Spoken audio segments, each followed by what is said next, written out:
Hello there. Today we are going to be looking into some fundamental movements of the sword. So if you have been watching different sword fighters, some look like very this kind of angular or roughly moving, and others might be more smoothly moving. And the difference there is that the latter ones, they have the correct idea of moving the sword, which is based on this circular movement. So it's this way or that way. And we actually have a historical document. It's Cassani's military arming sword instruction, where he tells us that the sword fighting is based on two circles. So what are these two circles? So the first circle is, he calls it the dritto circle. So it's like mandritto, it's from your right. So if I do it just in front of me, it looks like this. So this is the first circle. And you can do it like big or smaller, but it's still this circle. And the other circle is rovescio circle. That is how Cassani calls it, but it goes the other way around. So it's the circle to this direction. So this direction and then the other direction. So you may be wondering that, okay, so what? But let's look at a bit closer to these circles. So if you are rotating this in front of you, so from the side it looks like this. So now, if I turn to 45-degree angle here, so I'm facing that way a little bit, this is already a cut, but the sword is still rotating in front of me. So if I come back to the middle, it's still the same. If I turn a little, now I'm cutting down at you. Bang. So this is the first cut. And the second cut comes from the other side. So if we change the direction, so rotating, rotating, rotating, now I'm gonna turn to my left a little bit. We have another cut here. So this is top-down cutting. Okay, so what happened there? So just by keeping the sword in this circular motion, we are able to cut down from this side or cut down from this side. We reverse the direction. But now comes the interesting part. So let's take this circle here. So now we are cutting down, but now I'm slowly rotating to my left.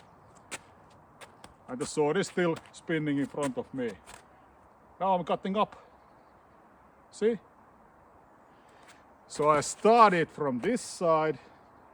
There is no change to the sword rotation. It's going the same way in respect to my body. But if I turn my body, now I'm cutting up. And if I turn again, now I'm cutting down. So now we have the downward cuts and then the upward cuts. And you can actually, just by turning your body, change from cutting downward to cutting upward. So it's really simple. See? And all this is very smooth. I'm not using any force here really. I'm just keeping a grip on the sword. It's mostly moving by itself. Okay, let's change the direction. So the circle, this direction. So we start from cutting down. And now I slowly rotate to my right. Slowly, slowly, slowly. The sword is doing its thing in front of me. Now I'm cutting up. If I turn to my left, I keep the rotation.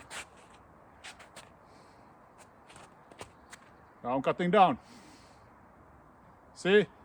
And it's the same story for this direction. So we can cut down, and if we just turn, we are now cutting up. Just turn, we are now cutting down.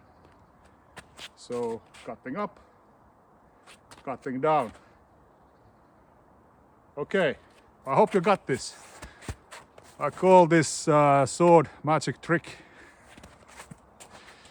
So only by changing your facing you can already change the cut direction. And if we look at the basics, what we have been doing before, there was one cut type, it was this up and down or up and down. Now you know it's coming from this circle, so it's up, down. If we reverse the direction, it's gonna be up, down. Reverse the direction, we are cutting up, up. I just changed my body rotation and now we're cutting down. Okay, we are cutting up. We just turn to left. That's it. So this applies to the arming sword, but it also applies to long sword, any sword, axes, maces, whatever. So the principle here is that we are trying to keep as much of the circle inertia as we can when we are moving the sword. And this is the principle behind everything. So in the Cassani's writings, he gives us these two circles. So basically we have this kind of cut here, and then if we change the direction, we have this kind of cut here. And he calls these simple cuts because these are just, you know, based on this circle. Really easy. And the next step what he gives us is the 4 principal cuts. So if you have been following me, you already know what these are, but let's go through them. Because those 4 cuts will come out of this dritto and rovescio circles, of course. So if we are cutting upward, so this is up from my left. If we change the direction, then we are cutting downward. So this is 1 cut, 2 cut, 1 cut, 2 cut. But these are based on this circle principle. So from the side they look like this. So I'm cutting up. Now I'm cutting down. Cutting up. Cutting down. And we can also just do 1 cut up, 1 cut down. So we can use just part of the circle. We don't have to go around every time. So this is the back and forth cutting on the left side. Now if we go to the right side, it's the same story. So this is the upward cut. And if we stop it, then change direction, this is the downward cut. Stop it, come up, upward cuts, stop it, downward cuts. So we can do it also up, down, up, down, up, down. So those are the back and forth cuts. So now you have, based on the circle principle, already 4 cuts. And this is the basis for then the combination cutting. So to recap, you had these fundamental cuts just going along the circle. This is the rovescio, this is the dritto. And then if you reverse the direction, you can have the upwards. And then change direction downwards, change direction upwards. To the other side downwards and upwards. Change direction downwards. So now you have 4 cuts. So 2 cuts, 4 cuts. And the next step is the 12 cuts. 12 cuts, 12 apostolos. So in the Cassani system, they are still based on the circle principle. And now the only thing here is that if we are running on one circle, how can we change to the other circle?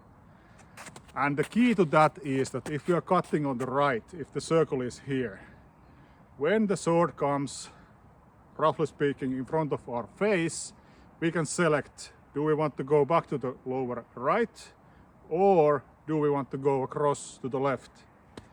So the first combination cut is such that you can start it from here, from the right. So he calls it, so this is sopra, so it's like a high from the right. And then we move to this left side, but we come here.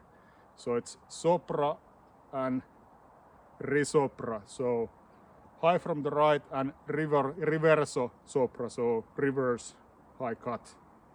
So it's nothing more than this very typical downward cut. But we can always come back to the circle. So if I cut here, I can stay in this circle. and when I want to exit I can go to here. So now I'm this circle. Want to exit, I exit here, go to the left side and then to the right side. So now you see circle, circle, circle, break right, circle, circle, circle, break left, or break right, break left, circle, break right, circle, break left. But it's based on this downward circles on the both sides. So the next one, it's gonna be the upward circle. So we start from the right. So Cassani calls this sotto, so meaning low. So we cut low and then come high. Now the same story, if we want to change to the other side, the change point is here in the middle. So I can decide if I go back or if I go to the other side, here. So we circle, circle, circle here and then go to the other side. We can circle, circle here and then break again to the other side. So you see. And of course you can just do 1 and 1. And this results in upward cross-cutting combination, right? So it's that. So really simple, but also really fundamental. And it should feel it's really smooth for you. And you can do it with the army sword or two-handed sword, long sword, even with the long axe or mace. The weapon is not important, the principles still apply. Okay, and the next things here. So in Cassani's notation you can start this crosscut from your right or from your left, or upward from lower left, or you can start it from lower right. Same story for this downward cuts. You can start them like from your right side or from your left side. So we have like 1, 2, and then 1, 2 from here, 1, 2 from here, or 1, 2 from here. So that's 4 cuts in there. So the next ones will be back and forth cuts. So these are done that instead of using the full circle, we cut halfway and then we reverse the direction. So we just go halfway up, down. So we can start from the lower left, we can do it from the upper left, back and forth. We can do it from the upper right, or we can do it from lower right. So now we are moving just a short distance of the circle, but if I would be continuing this, it would still be the circle. But now I'm going here. But it's still, you can always come back to this circle, but we are only using now small arc, as Cassani calls it. It's like an arc, not full circle, these ones. Okay, so what we have left, so we went through the cross-cutting downward, cross-cutting upward, starting from 4 different places, and now we had this back and forth cutting, starting from 4 different places. So we have now 8 combinations done. So the 4 remaining combinations are the ribbons. So the ribbons are, if we take for the upper ribbon first, so it starts from the right circle, and when we come to the change point, we lift the tip of the sword and then cut to the left.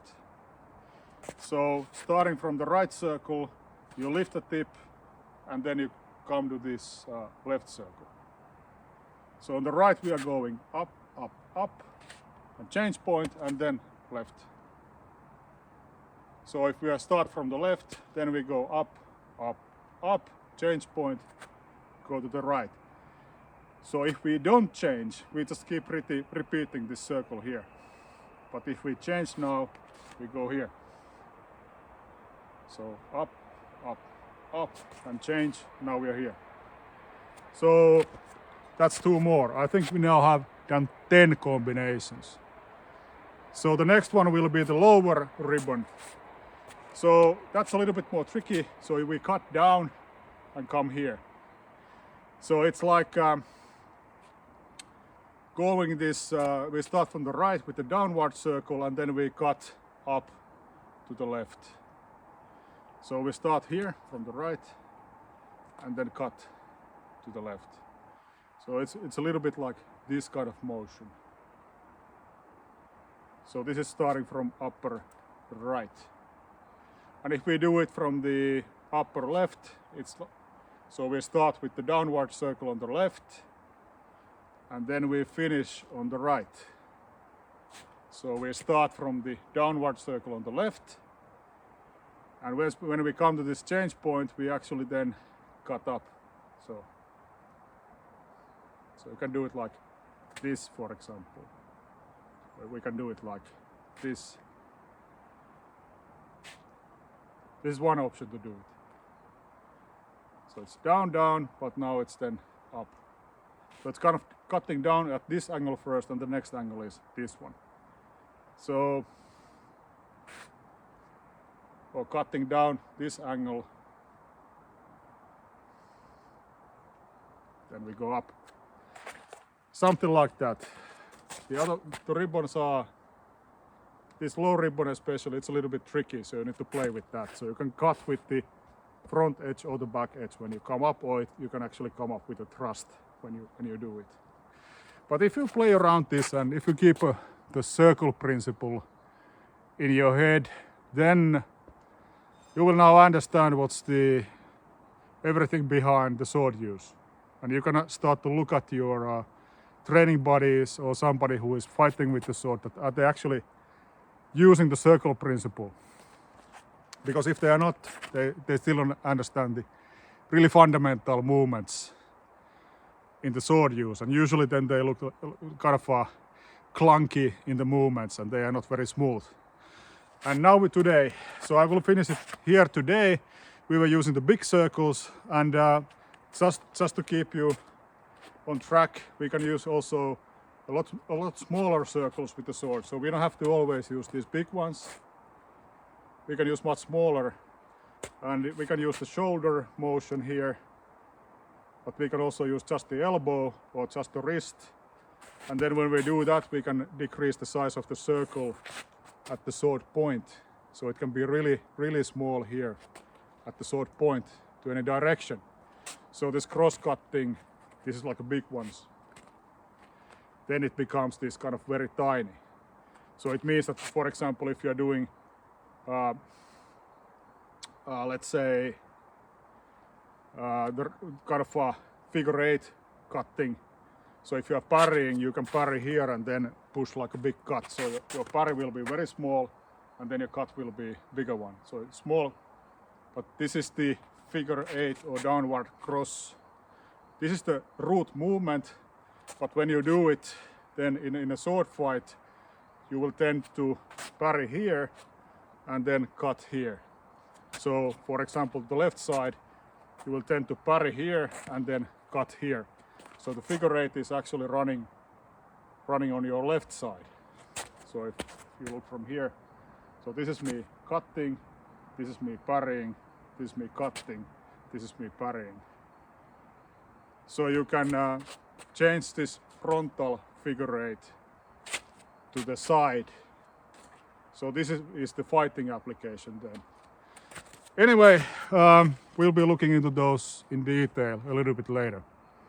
But for now, this circle idea, if you try to understand that, I think that's the basics of the cutting with the sword, but also thrusting.